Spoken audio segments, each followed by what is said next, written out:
Hello and welcome to Game Brain, a board gaming podcast about our gaming group. I am Matthew Robinson. Joining me this week are my two dear gaming friends and non-gaming friends. I mean, like we are friends outside of just games. I love them dearly. Ladies We and like to gentlemen, believe that. Yeah. It's true. Welcome, Jordan and Trey. Hi, Jordan. Hey, Matt. How's it going? It's good. How you doing, Trey? I'm back. You are Excited back, to be back. baby. We are back. We are, let's just do a quick little recap of where our podcast's at. So I don't think we've dropped an episode in like 6 weeks, maybe. We have not been super consistent lately. We've been trying to put up episodes when we can. We've all been busy. We've all been going through stuff. But we all came together this week and had a come to Jesus, as they say in the Jesus world, where we decided that we'd like to make more content and be more consistent and get back on this horse. Instead of just letting it fade off into nothing, we will resurrect this beast that we've created called Game Brain. And part of that is the fact that not only could you be listening to this right now on your podcast device, but you could also be watching this on YouTube. Jordan, Trey, and I are filming ourselves while we are recording audio. This will also be up on the Game Brain Pod YouTube channel, which is quite simple to find because it's called the Game Brain Pod YouTube channel. You can look for that on YouTube, and you can just stop the pod and go watch it there, or keep listening here and check it out later just to remind yourself what we look like. I have longer hair than you're imagining. Trey has really cool glasses. Jordan has a lot of board games behind him, things like that. It's really neat. But yeah, that's one of the big changes. We're going to try to do video with all of our podcasts now, just for fun. I like camera gear. I got some new camera gear. I set it up. We're having a good time here. And also, our pledge to you that we're going to try to stick to is at least 2 podcasts a month, regular, normal Game Brain podcasts like you would imagine. But then in the off weeks, meaning the other weeks, so we'll do a normal podcast one week, and then the next week, something different, a slightly different format change. Maybe it will be a live, not live, but a recorded playthrough of a board game. Maybe it will be Jordan and I doing Sprued Up. Remember that when we started that and just did one episode and then never talked about it again? Maybe we'll do more of those. Maybe it will be Ben talking about table etiquette. Maybe it'll be Trey talking about game design. But we're going to try to do podcasts guaranteed every other week, but then hopefully every week with just something special too. That's our plan. That's our goal. What do you guys think about this plan, Jordan and Trey? Well, we've already agreed to it, so we're here and we're going to do it. I'm really excited. I have a bunch of ideas for side content that I want to try out and see if people like it. So we'll see if that works out. And I think Trey does as well. So, exciting stuff. Trey? I think we owe a big thank you to Ben for keeping the podcast going as everybody was pulled so many different directions. And I think part of our meeting was that we've been relying on Ben entirely too much, and the rest of us need to step up a little bit. And we appreciate the kick in the butt. Yeah, totally. Agreed. Big shout out to Ben. Yeah. So, we could talk a big talk here and promise you things, but we'll let our actions speak louder than our words. That'll be the real test. And we'll just take it from here. But that's what we're planning on doing, and that's what we would like to do. And hopefully we follow through on that. Today, though, is a normal podcast episode, not one of these offshoot eps. And today we are reviewing an unusual game for Game Brain in 2 ways. One, it's a little lighter than our normal fare. And 2, it's a co-op, which we almost rarely, if ever, play, let alone review or talk about. That game today is Lord of the Rings: Fate of the Fellowship, the new cooperative Lord of the Rings themed game from Matt Leacock, famed Pandemic designer. We'll be getting into that a little bit later in the ep. I think, spoiler alert, we all kind of really like it a lot. But first, everyone's favorite song.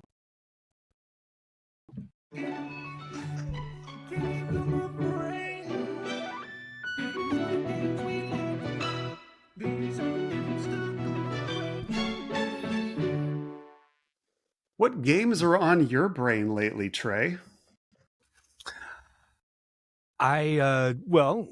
Been playing Speakeasy, Speakeasy definitely on my brain. I think we'll probably... What's Speakeasy? Speakeasy, yeah, with the Vital Lacerda. Probably wrong pronunciation. I also got a bunch of plays of Tales of the Arabian Nights. Not Arabian, Arthurian Nights, excuse me.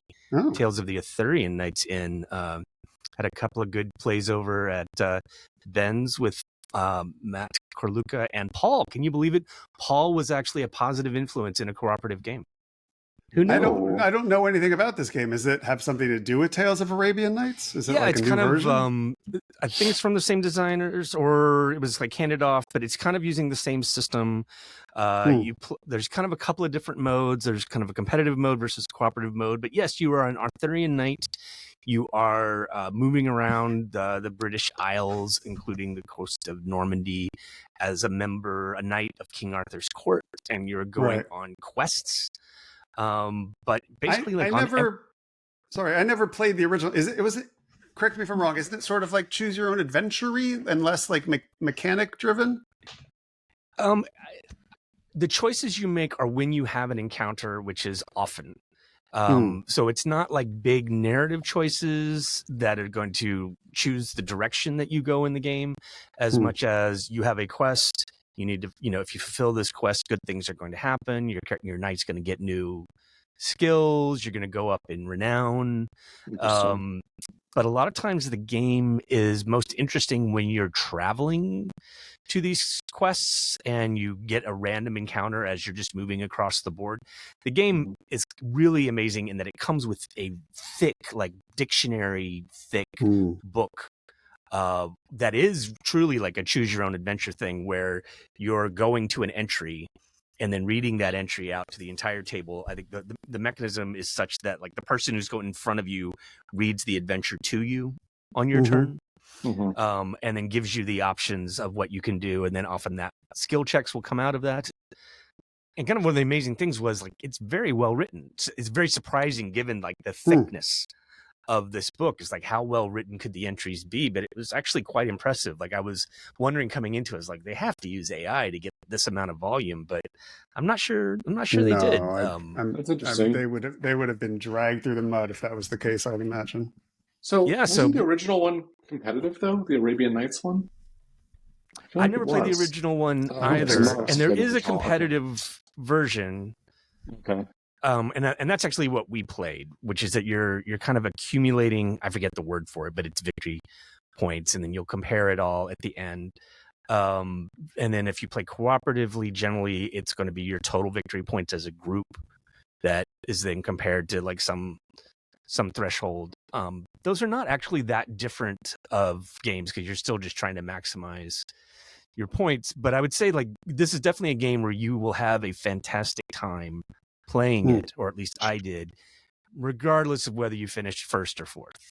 Like the beats of playing the game, interesting things end up happening. You can end up becoming a villain, like you can become a baddie in the game. Your success can be measured in terms of your piety or even your romance. So like the first time I played, I had like every single thing seemed to be flipping up that I was having some weird romantic encounter until I flamed out with Morgan Le Fay, and it was really ugly, and I was wounded as I was thrown bodily from her castle. That's very cool. Yeah, it uses a number of really clever mechanisms, both in terms of setting up kind of like iconic Arthurian locations that you can travel to, and then participate in kind of really well sculpted narrative mini adventure that you go to. But then a lot of times it can be as simple as I'm moving, I'm stopping at the swamp space, I'm flipping the encounter card, it's saying, I ran into a hermit. Well, what kind of hermit? Well, it's a cantankerous hermit.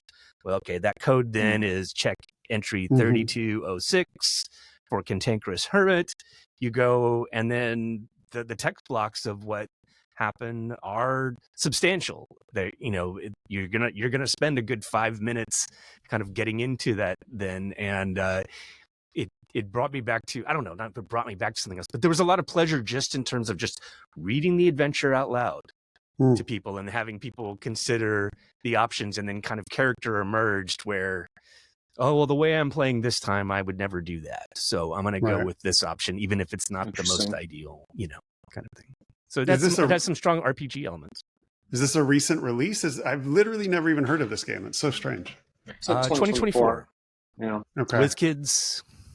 That's so interesting because that leads a bit into one of the games that's on my brain, which is Vantage, which sounds quite similar in that Vantage is very much just a open world, sort of choose your own adventure, roll some dice skill checks, but mainly you're there for the story and just to see what weird stuff happens. That's Jamie Stonemeyer's new big box weirdo game. I've been playing it a ton solo. Right. Why is this company called Stonemeyer and his last name Stegmeyer? That is just purposefully confusing, I think. He's written on regretting making his company name that. Yeah. Totally. He also said, don't ever use the word games in your game company name.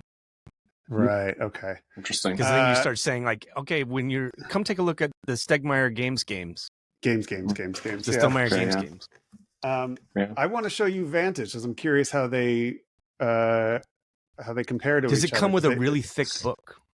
It comes with 7 books, 12, or like 12. With a million big books for each different type of activity that you can do.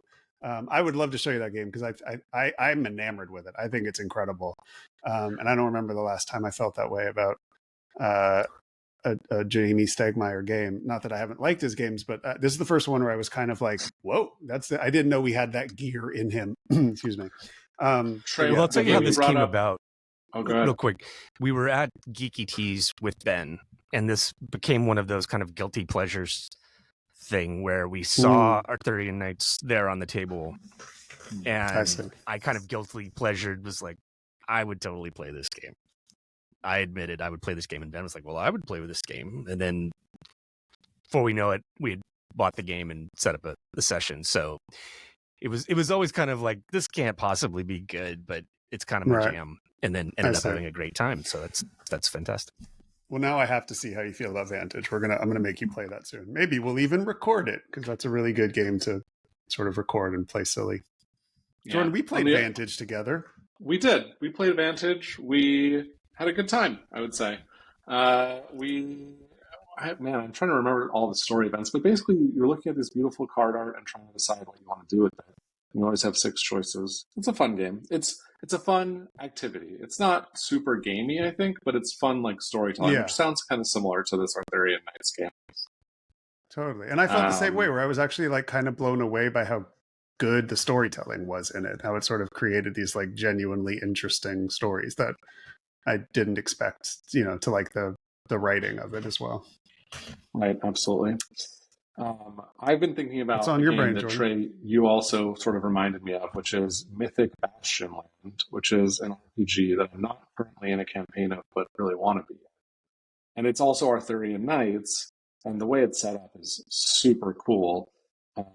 Basically, every campaign is that a like, TTRPG, Jordan, or is that it's a TTRPG? Okay, yeah, okay, I see. And like the way the campaign is set up is there's 6 out of 72 different big anomalies that are taking place in this like dark Arthurian world, and they're sort of trying to reach the end of their stories. But those stories will interact and also overlap in weird ways. So anyways, it seems really cool, and I'll just say that there's a Quinn's Quest review about it that sold it to me, and if you're interested in that, I'd say check it out.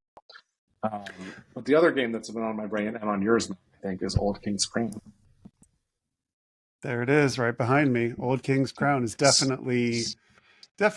I'm just going to go ahead and say it is so far.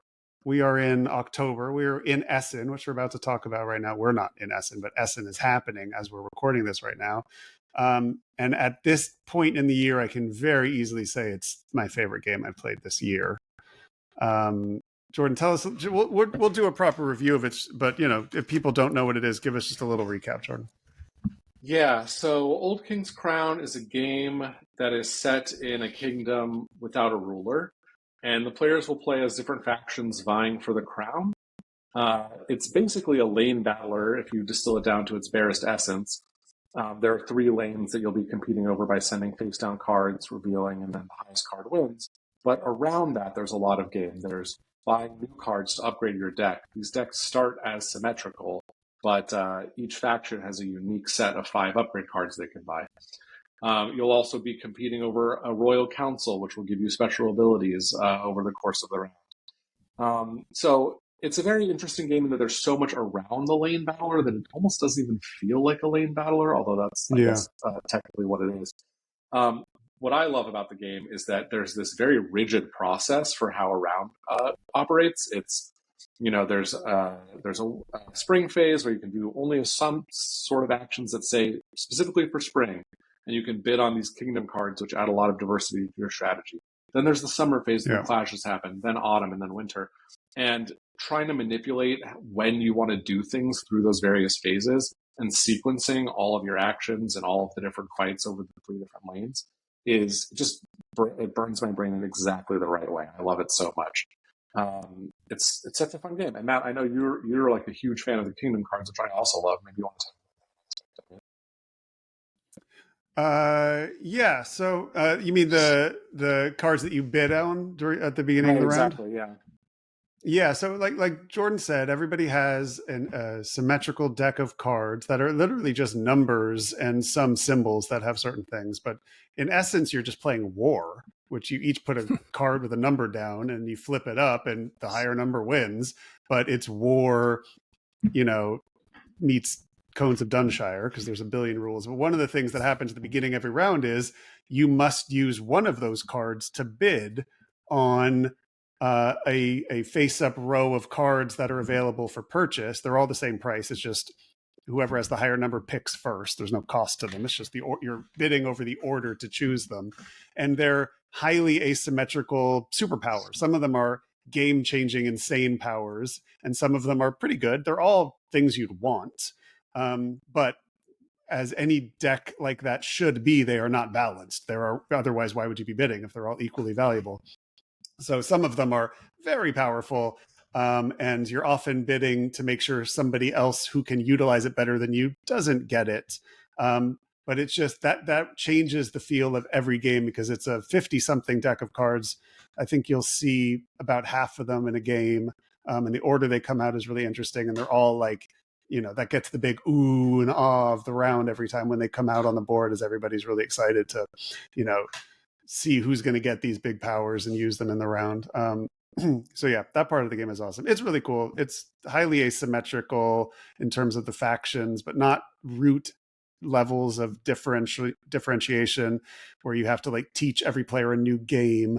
There's really only like Jordan said, about 5 cards that you can purchase that sort of differentiate you from others. Right. 5 cards and 5 special abilities. And it's amazing how much identity these factions get from just 5 cards and 5 special abilities. Very differently, yeah, but without a huge amount of rules overhead. So anyway, that's clearly very much on Jordan and Mai's brain.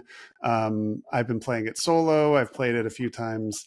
I played it with Ben once. I played it with you and Matt Corluca once. And yeah, we'll do a review on that soon. But that is wildly on my brain. Is there and if you was there anything else? Say, check out the art. The art is I think the best board game art I've ever seen. And it's all done by the designer of the game. It's incredible. That's what's insane. Yeah, he's a comic book artist who designed all the art for the game and then designed the game. It's kind of a shocking feat, really. I don't think anybody's ever like dropped the mic that hard before. As long as I've been in the hobby, I don't remember everybody being like, "I did it all. I did the art. I did the rules. I've never done anything before." It's on Kickstarter and it doesn't suck and it's really good. Like it's a big mic drop. Yeah.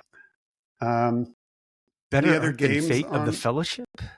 I don't know. I mean, it's what a wonderful transition. So Fate of the Fellowship, designed by Matt Leacock. I'm going to go ahead and share my screen so we can look at some of the stats here. There we go. So Fate of the Fellowship, designed by Matt Leacock. Artist is Jared Blando and Corey Godbey. It plays 1 to 5 players, 60 to 150 minutes. Well, that's about right. I'd say it's like with 4 players, which I played at, it took about 2 hours, 2.5 hours. I think that's fair. Solo, I could easily knock out a game in 45 minutes to an hour. So that's not a problem at all. And like we said, Matt Leacock, if you don't know who that is, he's probably would you say he was on the Mount Rushmore of game designers? If not, he's definitely in the conversation. The designer of Pandemic Legacy, Iberia. He's done a whole bunch of really exciting games, mostly known for the Pandemic series. But yeah, he's obviously a legend in our hobby. Trey, do you want to talk us through, I guess, the big question from at least I had when I first heard of this game? Why do I care about a Pandemic game with a Lord of the Rings theme? I'm supposed to tell you why you should care about that? Yeah, or, I don't know. Do you share that concern like I did when you first heard about it? Yeah, absolutely. Because I have not played a ton of Pandemic. I've played it a couple of times, and it did not grab me. Like, I wasn't a giant fan. I think in general, I have loved semi-co-op games and not loved straight co-ops. But still, like, Pandemic's kind of the best of it. And then I think when the legacy aspect was introduced, that ended up taking the game to a completely different level that really hit some narrative stuff. Yeah.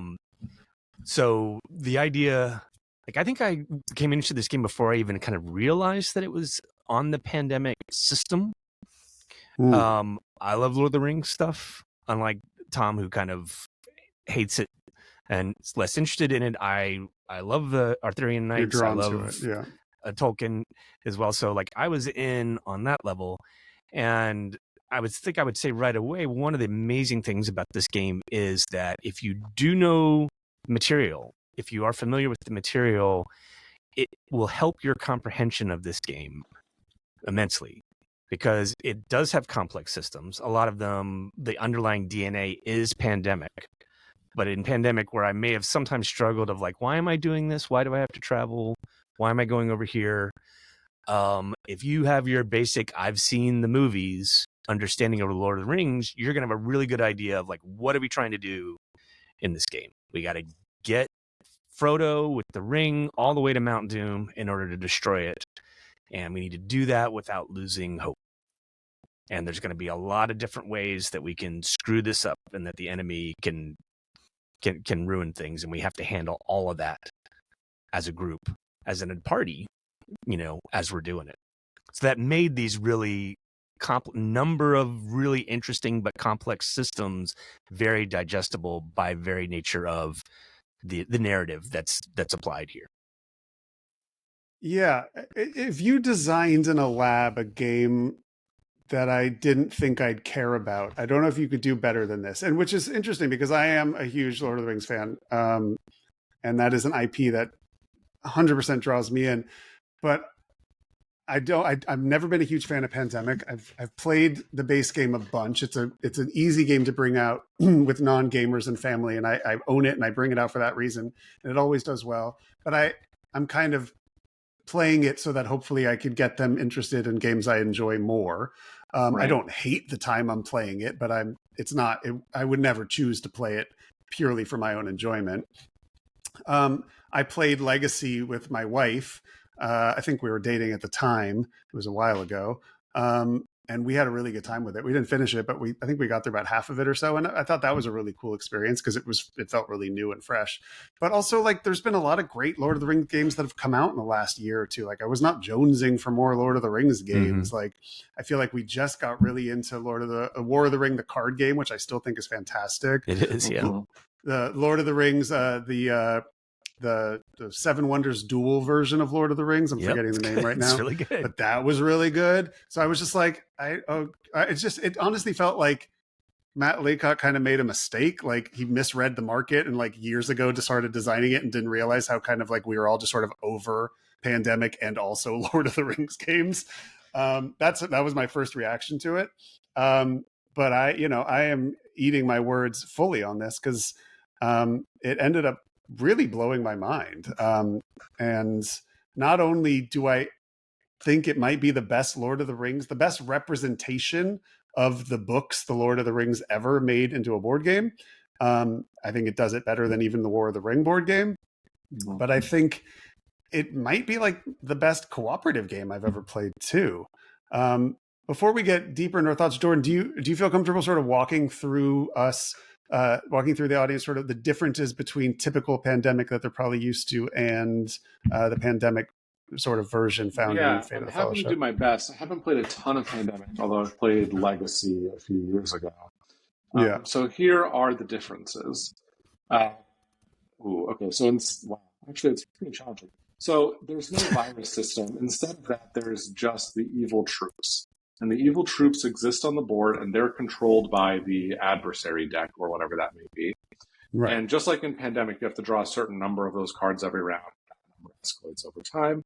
And just like in Pandemic, when you hit certain cards in that deck, the discard pile is reshuffled and put back on top. So you can expect that some of the same stuff is going to happen again.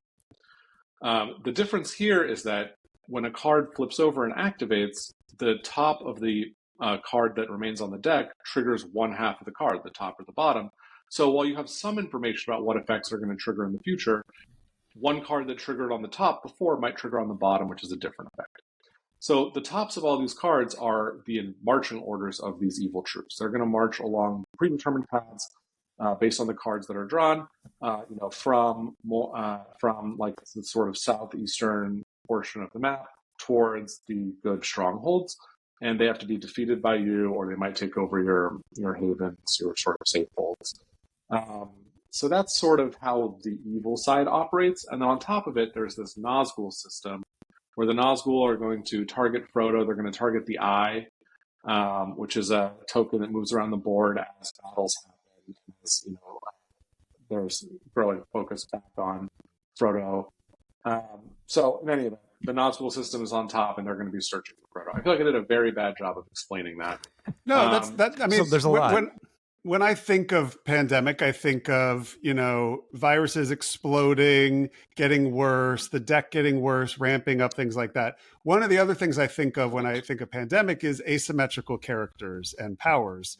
And I always felt that was one of the weakest parts of base Pandemic, was that they weren't all fun to play, but you kind of needed to have some of the boring ones in there.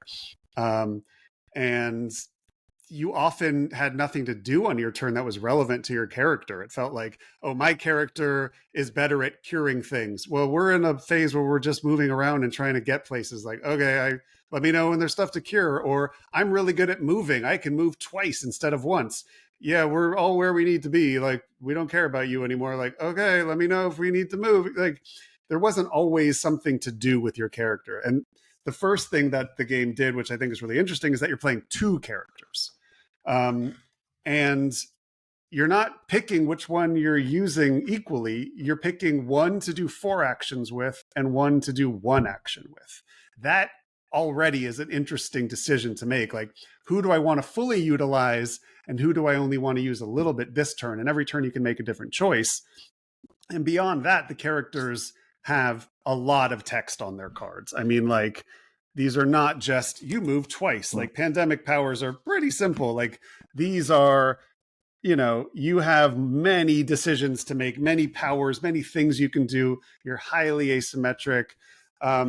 There's quite a bit of overhead. Like, we'll get into this more, but like the amount of information on the character cards and the amount of things they can do instantly makes this not a game for your typical Pandemic player who, maybe doesn't play, medium or heavy board games very often, because there's a lot you have to understand about how the game works before you could even really, pilot your character, let alone pilot 2 and figure out which one to do 4 actions with and which one to do 1, etc.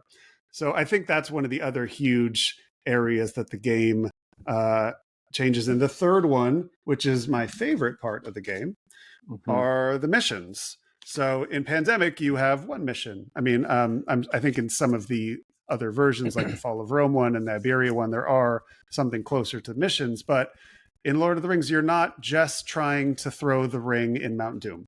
You are doing that in every game. You have to do that to win the game. But before you're able to do that, you have to complete a bunch of missions. And the mission deck, you have to complete 3, right? And the mission deck is huge. And the missions are not just, do one, they're wildly asymmetric or wildly different from the other missions. And some of them are really fun. And some of them take you down paths you would not have seen in the books, almost like you're exploring different alternate timeline versions of the story, or side quests or, you know, little missions, and those become the whole story. So, you know, yes, you're still trying to throw the ring in Mount Doom, but you can't even think about that until you've done all these different things. And there are so many. I was shocked by how many came in the game. Like, they could have put 10% of the missions in the game and it still would have done well. This is one of those games that feels like it's coming out with like 2 or 3 expansions worth of content just in the base game, which is rare these days. It feels like, you know, we're often just being, you know, especially in the Kickstarter realm, just everything's being separated out so they can have different SKUs and you know, keep the product alive for a long time. So that in and of itself, just the glut of content that comes in this game instantly differentiates it from other pandemics, and just how variable it is super fun. Right, and on the difficulty front too, there's, you know, modes in the back of the rules that say, okay, play with 5 missions plus throwing the ring into Mount Doom, or play with these 6 specific missions that will create a specific story for you. And it's really cool that they did all of that. You know, I can't even imagine playing with 6 missions. I'm sure it'd be so hard, but that challenge is there if you want to access it. You brought up the exact thing I forgot to bring up, which is the difficulty. So, Trey, is this an easy game or a hard game?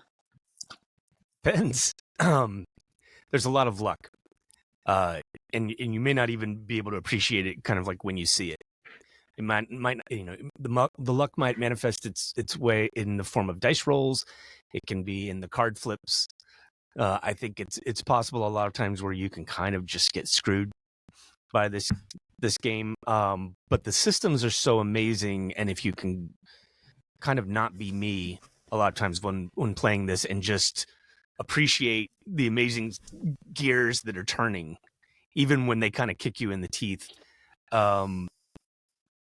then you'll appreciate the gears. Let me put it that way.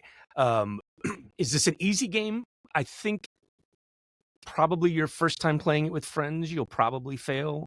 Yeah. Then the second time you'll probably succeed because you do need to play it to learn some of the tricks, and then maybe you're ready for the difficulty to ramp up. I think it's mostly just a matter of kind of like understanding the rich systems that are here. And when you're first starting, your decision space is so large. It's interesting. I felt this way a little bit about Speakeasy recently, which is like when you're first starting that game, you have so many choices. Oh my God, here it's like, okay, I have my 2 characters. At least I'm somewhat focused based upon what my characters can do. That gives me a little bit of direction, but like, and the missions give you a lot of direction. The missions give you a little bit of direction, but still, it's like there's so many different ways we can get to Mordor, and why we need to go a certain way. And so some of your decisions are the hardest right at the beginning. But then once you get into it and you get focused of like, okay, here's what has to happen. We need to get to here, which means this needs to happen here. And so the decision space does narrow a bit at that point, where you're also understanding the systems better, so that you're more focused. And there's certainly been times when like Ben stopped the game and said, or Paul or Ben has stopped the game and kind of said, okay, this is what has to happen. Before I go to Mount Doom, I need these 3 things, which means you have to do this and you have to do that. Now, is that alpha gaming, or was as the ring bearer needed to make it clear to the other team members the things that had to happen? So that felt really rich. Like that felt like, hey, we're a party and we have to coordinate our actions here in order to succeed.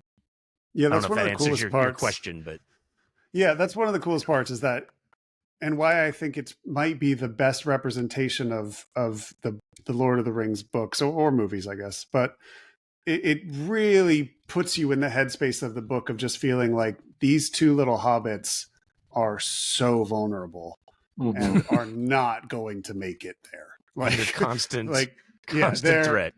Like you're just looking at it being like, it's not going to happen. Like it's impossible. Like there's too many odds stacked against us. Like there's too many perfect things that have to happen at the right time. Like, and I mean, when I was sort of trying to lead you to say that the game was brutally hard, which I find the game extremely difficult. Now there's a learning curve and I've gotten better at it. Yeah. I'd say I still probably lose at least 40% of the time, maybe 50% of the time.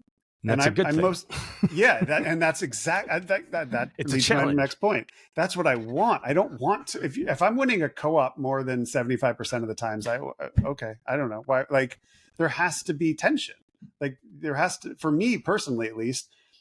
That's why I like competitive games, is that tension of winning and losing. There's stakes. There's something that you're trying to accomplish, something you're trying to prove to yourself or to others or anything. There's a will, a battle of wills happening. And in a co-op game, the battle of wills is between you and the system, you and the game. And so if there's no challenge, then it just feels like we're all just kind of, doing an activity together as opposed to playing a game. So the roles are so rich. Brutal it is.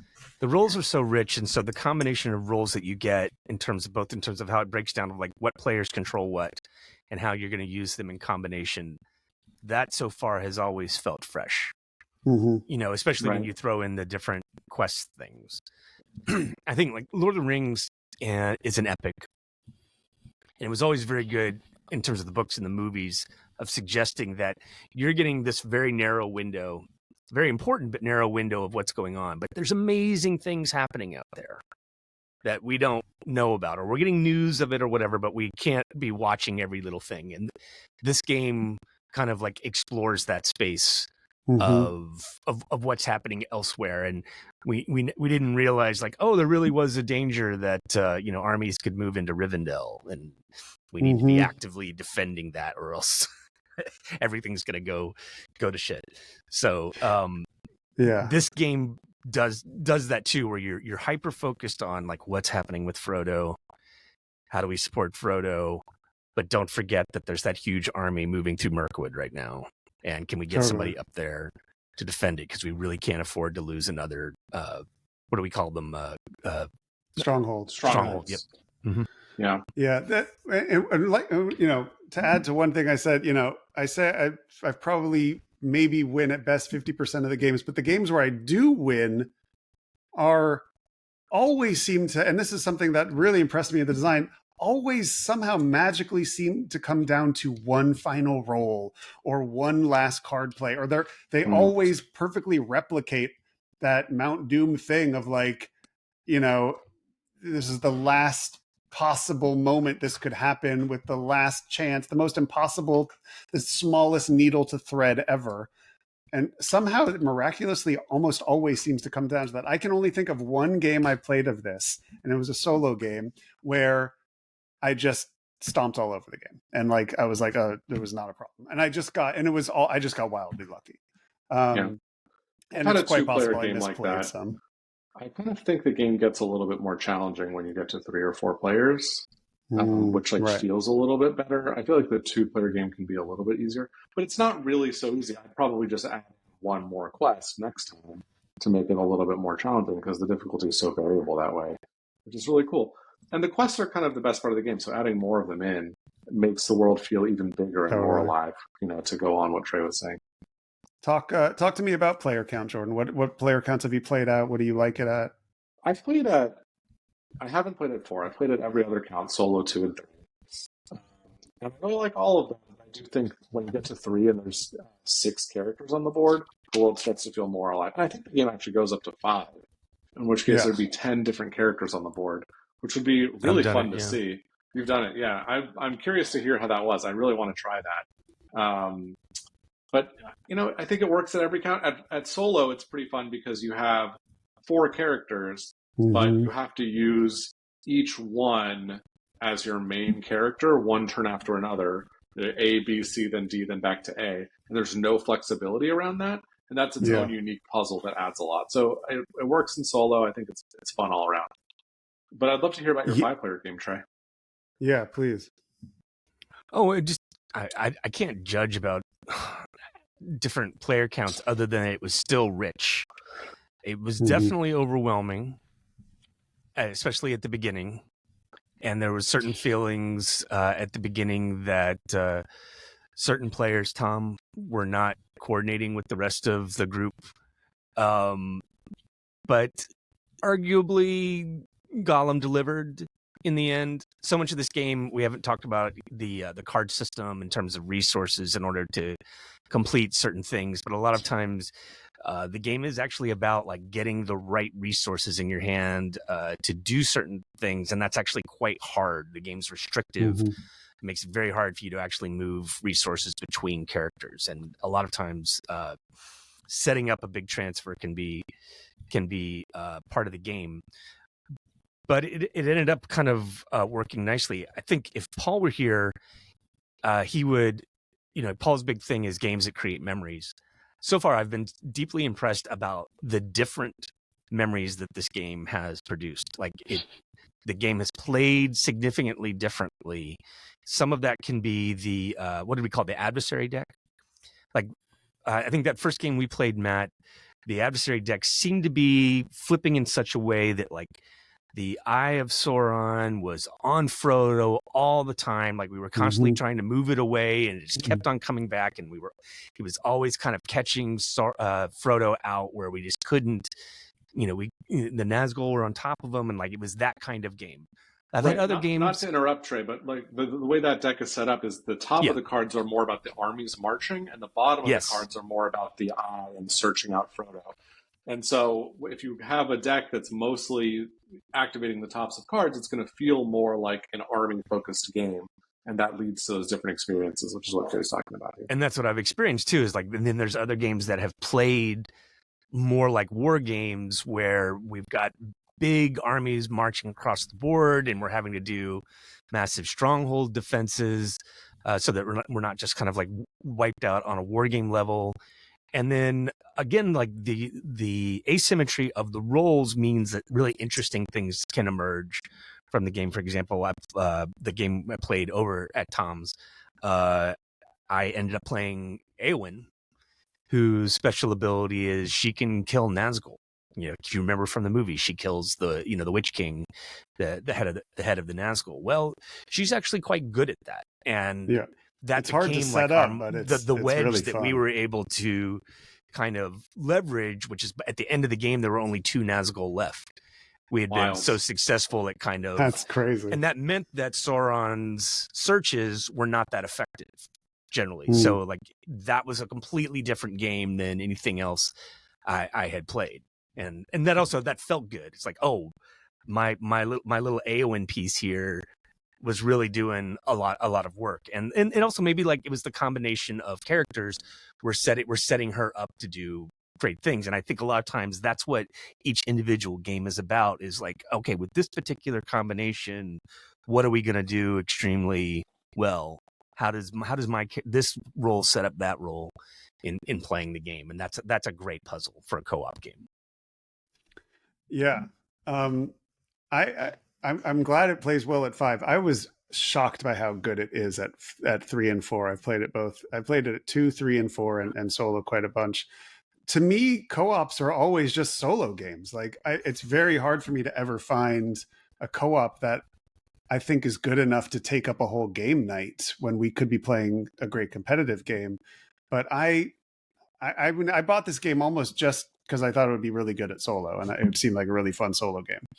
And when I played it with 4 people, my first multiplayer game, it was the 4, I was just shocked by how fun it was, and how this game also handles that quarterbacking issue really well, based on the fact that I think your characters are quite complicated and there's a lot going on. Like, yes, you could know everybody's powers perfectly in and out, but I don't. And it was often like enough just to keep my own 2 characters and their combinations in my head.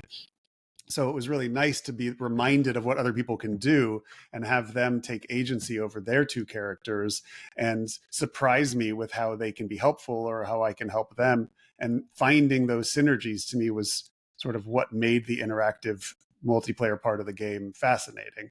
And it felt like a puzzle too complicated for one person to figure out. Or at least much more enjoyable for multiple heads to come together to solve it, which I often don't find is the case with solo games. And often you just get annoyed with one player who feels like maybe they're not understanding it as well, or dragging you down, or, not really being interested in working as a team. But in this game, I feel like kind of solves those issues that I've always sort of had with co-ops. It'd be harder for this to be alpha game. Like I think I still think it is a solo game. And your argument is, yes, but the complexity of all of the roles require, you have to kind of farm out some of that processing power to different people in order to make it manageable. I think this could still be alpha gamered. So far though, sure. it's been a great cooperative experience. So your mileage may vary based upon your group. Yeah, that's true. It is fantastic solo, I'd say, though.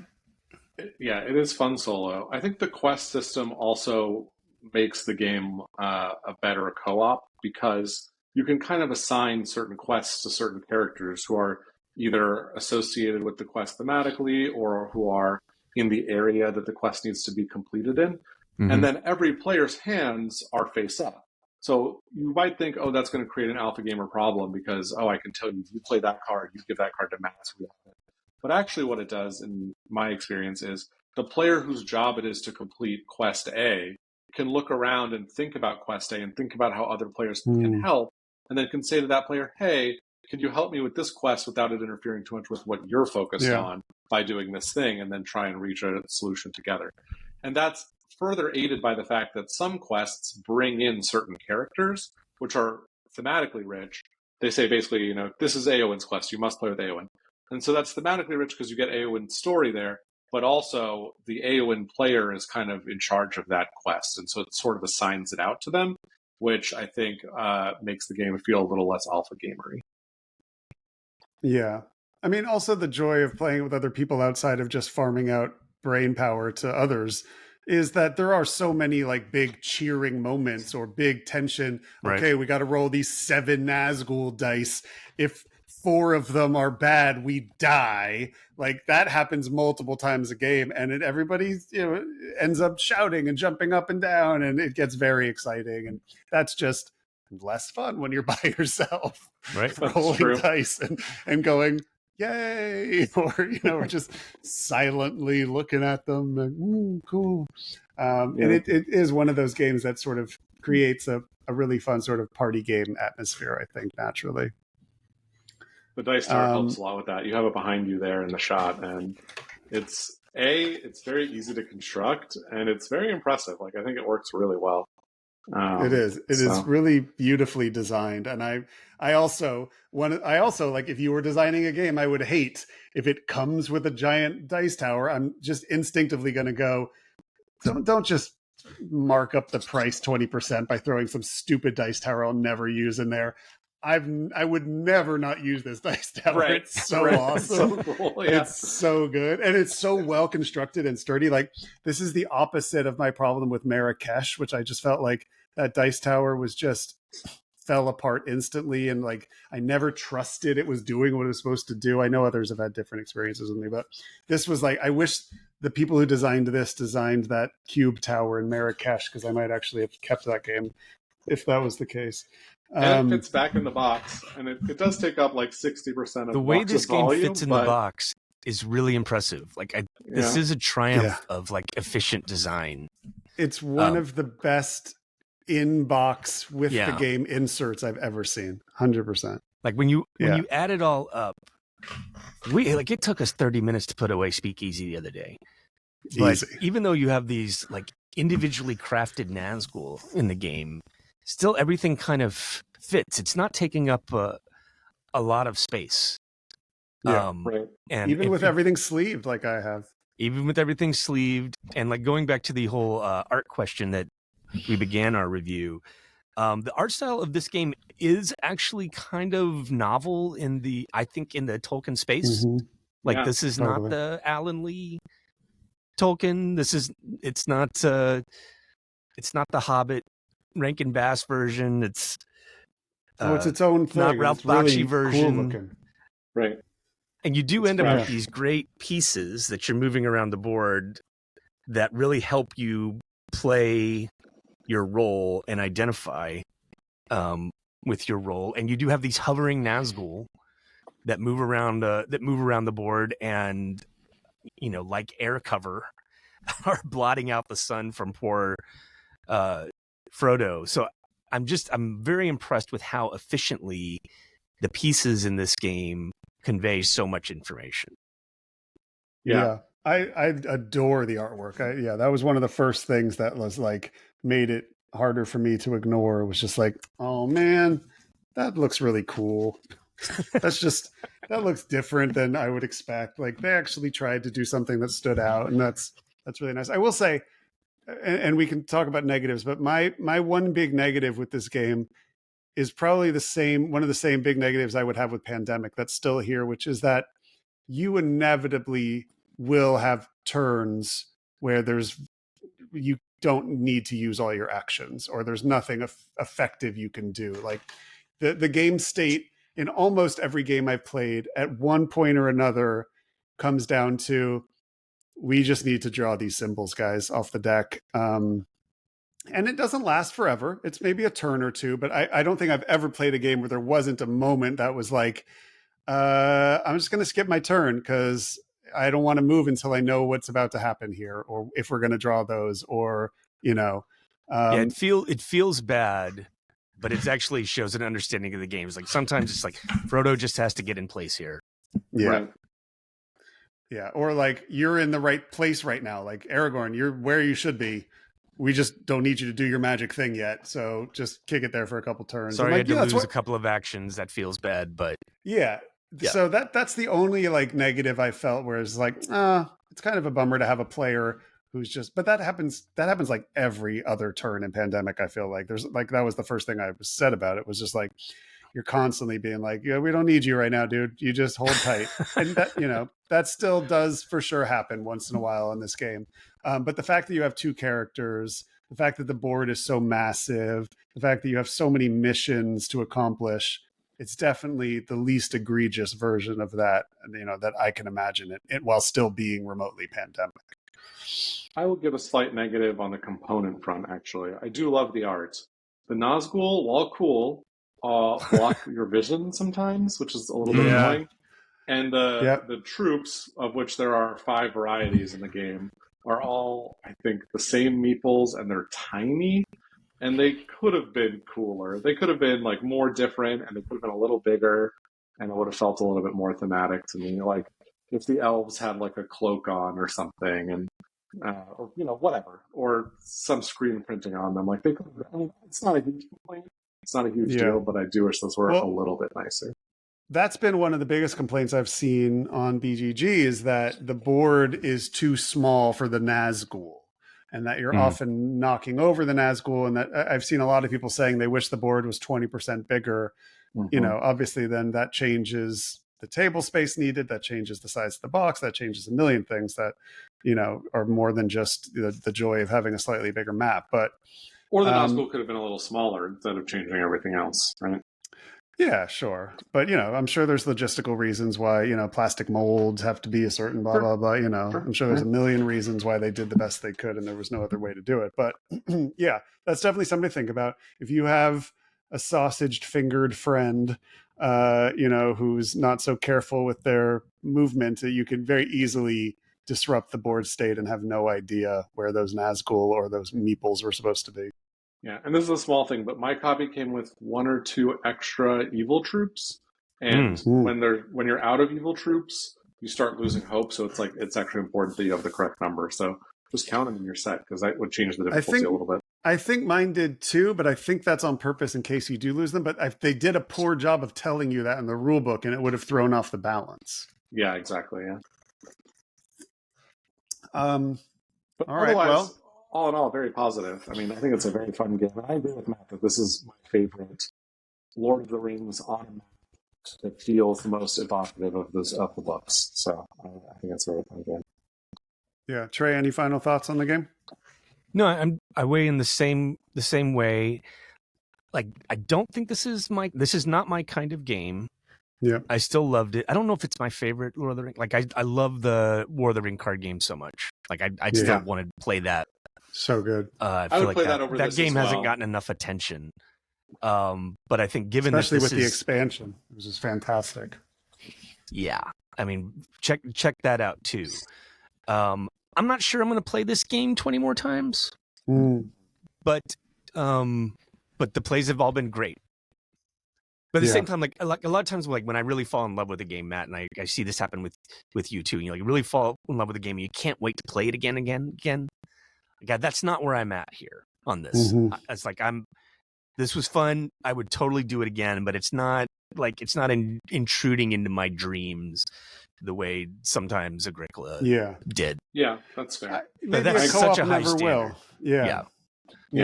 It's a different edge. And also, I really hope there are, expansions for this as well, because just adding in 5 new characters and 5 new missions, which would be a tiny little pack of cards, could like drastically change the game and make it feel fresh for another, 5-10 plays, which is, I think, there's really so much cool. more to play with the quests, right. The different quests and stuff. Like we have not yet begun to adventure.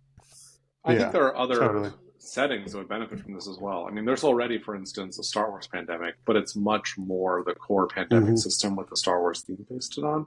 But if they actually took this system and were willing to experiment with it as much as they did here in other settings, I think that'd be a cool thing to watch. I would enjoy that. Yeah, totally.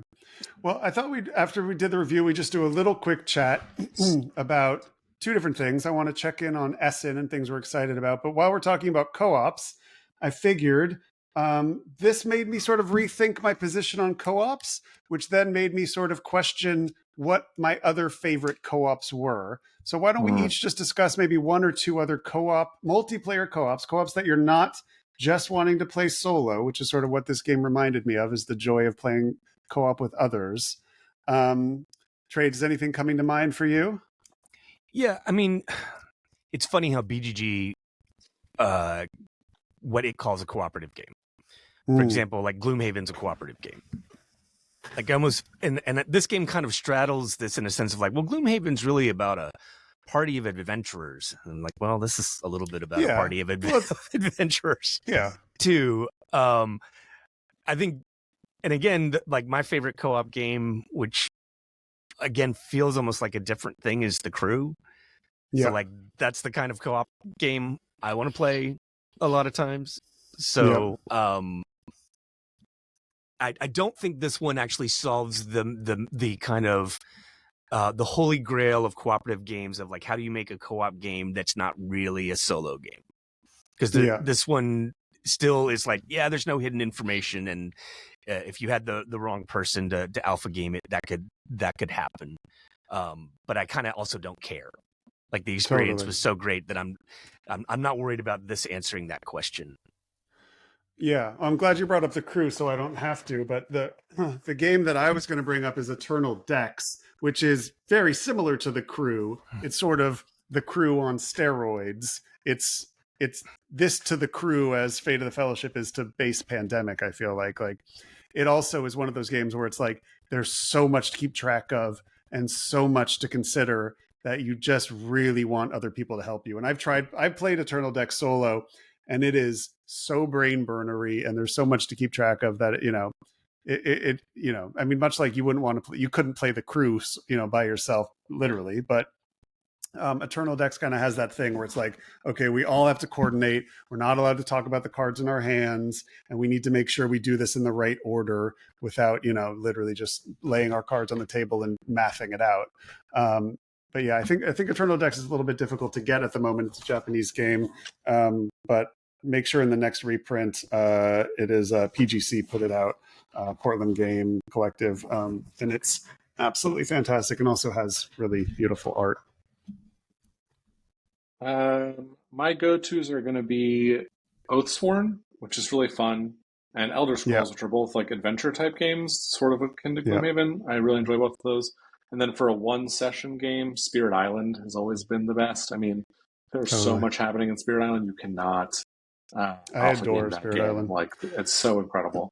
I'm going to be doing a solo. Long time, but it's great. Well, let's get that to the table soon. I spent the last 6 months becoming kind of obsessed with Spirit Island, and it's the sort of the only solo game I play regularly. You guys haven't seen this, but I have a very fancy Spirit Island box that I built. Oh, you have that Pandemic. Oh, that's awesome. awesome. Out here, you see.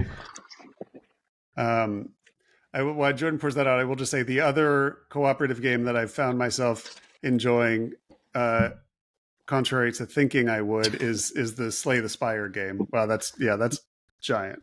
I've seen that online. That's awesome. Yeah, that's very I cool. hand stained it. It was really fun.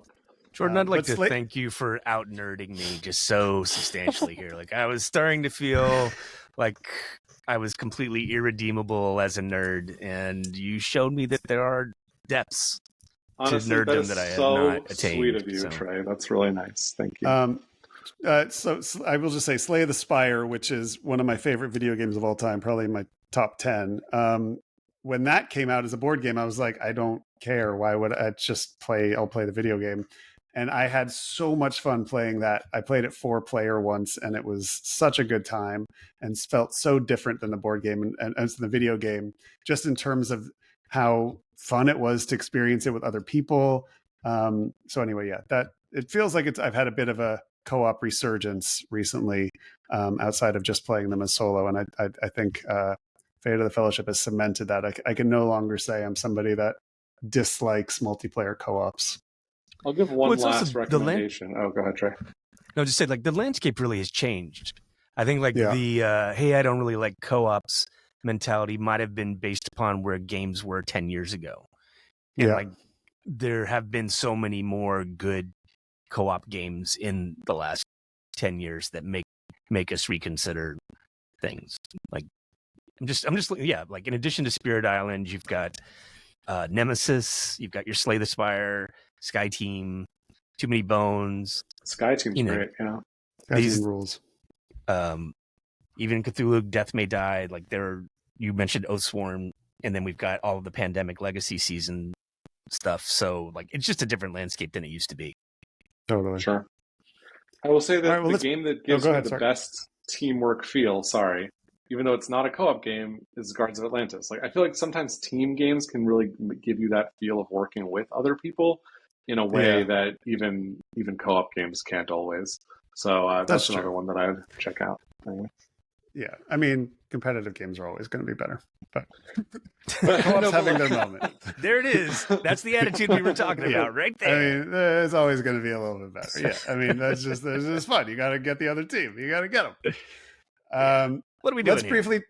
Let's briefly talk about Essen, which is the biggest gaming convention of the year that happens every year, even bigger than Gen Con. It's where all the major sort of Euro games are released for the year.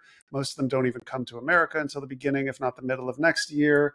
And I sort of decided to sit this one out a little bit. I've then gone ahead and broken that rule to a certain extent. But the last few years, I've just gone pretty big in Essen pre-releases. It's always that in and of itself becomes a little bit of a game of trying to find them, because a lot of them don't have American publishers yet. So you know that once this European stock of games runs out, you might wait 6 to 9 months for a game. So there's quite a bit of FOMO chasing that happens during that time. And it's always sort of like a fun sort of mini game in and of itself, is to figure out how you're going to find them, how you're going to import them. Are they language independent? A lot of them aren't translated into English. Can you are somebody translating the rules into English out there? Like, I kind of got wrapped up in that game over the last 10 years or so. But this year I was like, I'm not going to import anything from Europe. If there's a couple games that look really good that already have American publishers, I'll snag those. But Jordan, Trey, do either one of you have any eyes on anything coming out at Essen or anything sparking your interest? I know the ones you're going to mention, so I'll do my best not to mention those. I'm excited about Fea's Swamp, which is from the designers of Terra Mystica. It's an old game from the designers. It's getting a reprint. Oh, is it really? I had no idea. Yeah. I thought it's a re-implementation of Kavai. Right, but I think it's more stuff. than just they've definitely changed it, but it's, I'm pretty sure this is basically a reprint with some new stuff done. So I'm excited about that. I'm excited about AR, which is like I don't know what that is. Basic Euro game that's based in Mayan Aztec legend. I forget which. But that one looks really interesting. I would check that out. I won't go too in depth about it right now. And then I don't know if Speakeasy counts as an Essen game, but I played it last night for the first time. So I'm forward to that. Oh, sweet. Do you? How much are you loving it? Like, where would you put it in your Lacerda ranking right now? It's hard to say because I only played one game with a long teach and then a very long play at 4 players. like an irritatingly long play, frankly. But I still sounds really like you're enjoyed, blaming still someone really in your enjoyed head. it. No. It was definitely not anyone's fault, David Gillison. But I will say... You didn't have to say it. You didn't have to say No, it. We I knew. know I didn't. We knew. I'm sorry. I know. It was still really fun. And David was great. And so, anyways. It is so big of like Ben 10 to times invite more. David Gillison to play that game. It was big. Well, listen, David did a great job, and he played well, and it was interesting, and but it was we got together at 7:30, and we left Ben's house at 2 a.m. So it was a little bit too long. Holy crap! But it was still very fun. Can't wait to play it again. Yeah, the only two games I've pre-ordered are games that are already releasing stateside, coinciding with Essen, which is kind of a new thing that didn't exist years ago, but now there's a couple of publishers that are doing it. The first one is Forestry, coming out from Capstone, releasing right now this week. It should be shipping soon. That looks like I really like, exclusive worker placement games, old school worker placement games. This was looking like it did that. It's from a designer I don't know very well, but the game looked awesome, and I always like a reforesting or foresting or sort of ecological themed games. This one seemed really cool, and it also seemed, anytime I hear in a review Cutthroat, no multiplayer solitaire, and old school worker placement, I perk up, and this seemed to have all of those. The other one is De Vere's big box. Now, I've gotten burned by De Vere in the last year, Transgalactica, but Germain P. Million, who designed this, did a bunch of games that I thought were fine, like Manefer and Sabika and Bitoku. I played all of those. They're fine. I didn't love any of them, but I liked them. But this one has a theme of dwarves, and we've already talked a lot about our penchant for fantasy themes, and it also had a really cool worker placement mechanic that I hadn't necessarily seen before. So there was enough there that I was like, oh, I bet this designer could absolutely make a game that I loved. They have the skill. They just haven't quite put it together in the way that would perfectly work for me yet.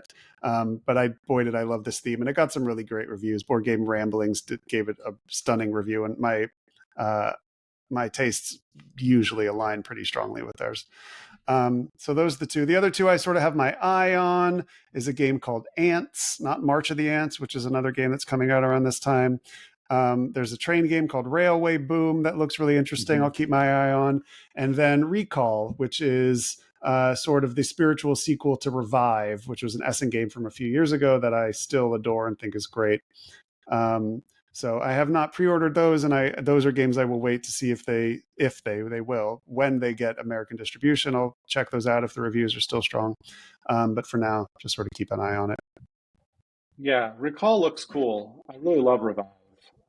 So yeah, that one's one that I'm interested in as well. Also, March of the Ants, which is a reprint that you mentioned briefly, just got a new space bit for it, and it sounds great. I kind of want to go back to that. It's like a Baby's First 4X type game, but it looks like it's kind of cutthroat, which seems really fun, and maybe plays in only 2 hours, which sounds pretty incredible. So I want to try. Trey, were there any others you were looking at? No, I rely on you guys to do the filtering for my games. The stuff I'm looking ahead to is the San Diego History Con coming up that I'm going to go to, and I think Candace is going to that. Looking forward to playing some. I'm going to play Liberty or Death, kind of catch up on my Revolutionary War games, and also I want to play some World War II D-Day games, because I'm hoping to do some work with the World War II Museum in the next year. So nice. Very cool. I'll call out one more thing, which is the please. Arkwright Anniversary Edition. If you're a fan of Arkwright, it looks beautiful. And I feel like Arkwright is one of those games that's genuinely harder to play because the production is so brown. And it's less brown to get, but it's really easier to get to the table. So I'm looking into that. I like its insistence on lack of color. Is it a Spielworks game? It cares not for you. Yeah. No, it is originally a Spielworks game, but the new release is with Capstone. Yeah. That was not the difficult part of the game was standing up those like 50 little pawns you had to stand up on that one market that like took forever to line up. I think it has a solution for that too, though I'm not sure. I'm sure. Well, speaking of conventions, Game Brain is coming to BGGCon in a couple weeks. We are all taking a group trip to Dallas. Trey, myself, Tom, Jordan, and Ben are all going to be going to BGGCon. If you were planning to go to BGGCon, seek us out. Let us know you're coming. Join our Discord. Let us know you'll be there. Maybe we can all get together and play a game. But regardless, we will be there. We're going to do some video content. I'm sure we'll record a podcast while we're there at some point. And so, yeah, that is a part of our sort of reawakening of prioritizing this podcast and keeping it alive and making it fun for us and hopefully for you guys as well. Yeah, I'm looking to run some Clock Tower there. So if anyone's interested, let me know. Ooh, I'll be there. Absolutely. All right, gentlemen. Well, it was lovely chatting with you guys today. Fate of the Fellowship, really exciting. Check it out. And anybody have any last thoughts? Sounds good. All right, y'all. We will see you definitely in 2 weeks, maybe next week. Sayonara.